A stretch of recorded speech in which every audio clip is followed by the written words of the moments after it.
Hi, my name's John, and John Bodner, and I'm doing my personal video reflection for chapters 1 through 4, module 1. So I learned a lot in this chapter. I'm going to kind of go through it as I have my notes here, and you talk about all the things that I learned. It was really actually interesting to learn about how. It was really interesting to learn about how communication varies from person to person, and that's actually a skill that you have to learn. I thought that was really interesting, and I really had a good time learning about the different styles of communication, primarily the differences in social media, texting, phone calls, and face-to-face communication. These are all things that I think we kind of understand to some level prior to this class, but I think taking this class gives you a better understanding into them. I think everybody knows that if you're going to break up with somebody, you have to talk face-to-face simply because it's more personal, more sensitive. It's not something you would do over text. If you're going to tell somebody the game's on at 6 o'clock, then it's something you could do over text. It's not something you would feel the need to have to talk to somebody face-to-face about. But anyway, so starting with the first thing, the really interesting thing that I learned was about misconceptions in communication. It was kind of cool for me to learn about how communication is not necessarily a natural ability. Everybody thinks that some people are just better at communicating, but it's actually something that you learn. And I thought it was really interesting to learn about communication competence, which is, as you would think, is about learning about what's effective and appropriate when communicating. This is especially important when you're learning about intercultural communication, but it's also about learning that there's not just one way to communicate, that there's multiple ways to communicate and get your message across to others. Moving on.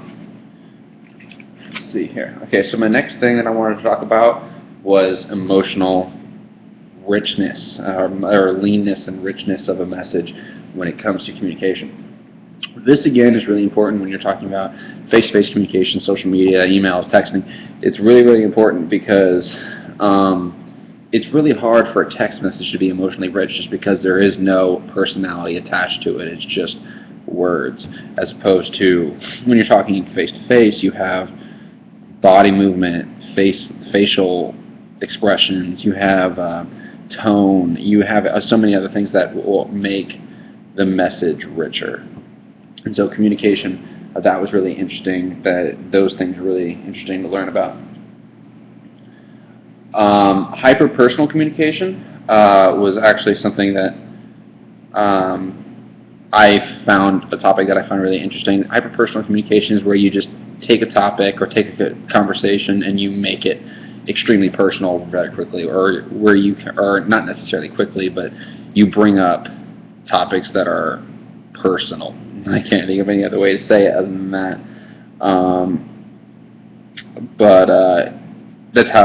That's relationship building, and I thought that was really interesting to learn about.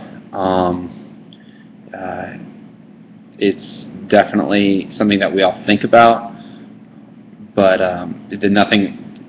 nothing really beats looking at a book and learning about these topics.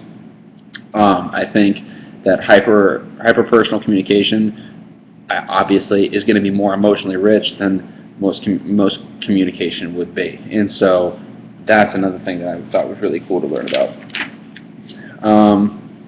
Let's see here. Moving on. So I thought it was really also interesting to learn about co-cultures, because you think about culture when it comes to other people, but co-cultures such as ages and sexual orientations and ethnicities and physical disabilities, things like that.